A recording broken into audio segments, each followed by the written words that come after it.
Mateja Perpar iz pravljičnega gozda. Rjavček po kakavček. Nekoč je živel fant, ki je imel goste rjave lase, čokoladno rjave oči in zlato rjavo polt. Prav prijazen fantič je bil. Njegov najljubši napitek je bil kakav. Brez skodelice tega napitka zvečer sploh ni mogel zaspati. Zato so mu v šali nadeli ime Rjavček kakavček. Ljudi je sprejemal brez zadržkov, veliko se je smejal, rad se je šalil in prav nič ni bil zamerljiv. Fejst pova. Pa še eno značilnost je imel naš Rjavči. Je namreč rad in veliko kakal. Če ste se oglasili k njemu na obisk, ste morali po zvonjenju vstopiti kar sami, brez povabila, saj je največkrat sedel na prestolu in ustvarjal. Kako? Je bil kraljevič, princ, umetnik?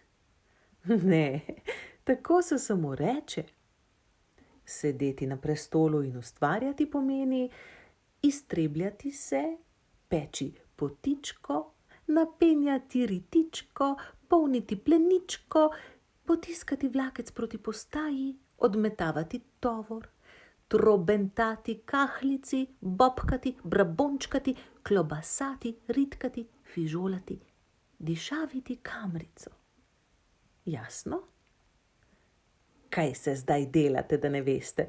Vam je nerodno? Toda saj to vendar počnemo vsi. Sedeč na svoji ljubi školjki, mimogrede, bila je nežno modre barve in brisačka za roke prav tako, je imel veliko priložnosti za premišljevanje. Včasih je zložil celo kakšno pesmico. Največ navdiha je v njem sprožalo brbotanje in sopenje napeljave spodnjega nadstropja, njegovo lastno in črevni klokot ostalih družinskih članov. Takole je pesnil. Danes moja Rita puha kot ekspresni vlak in iz nje se že zaduha čvrsti rjavi kak. Ali tako odločno zadek trobi, da se skoraj ne spodobi, da bi mu v besedo skakal. Molčal bom rajši, glasno kakal. Ena je bila o primerjavi med očetom in mamo. Ko mama kaka, reče fiu, vetrček se mi je izvil. Ko pa se podela tata, pardon, skoraj razsuje vrata. Danes ga je popadel navdih takoj, ko je sedel na svoje mesto. Rahlo je poprduckal, zabrbotkal, spustil golobčka, nato pa še spuščal vetrce, zračil notranje hodnike, ga skuhal, dahnil od zadaj, puhnil skozi oddušnik in že je bila tu pesmica za sestro. Bakterija vesela v črevesju je slonela, zaradi nje je Tina ves dan na glas prdela. Potrkalo je na vrata. Mamin glas je rekel. Kaj mrmraš tam notri, boš kmalu? Burfi mora na sprehod. Ja, je zavpil Rjavček, takoj bom. Brisal si je ritko, navdih pa ga kar ni hotel zapustiti in je koval rime naprej. Tako je zložil še eno za kužija.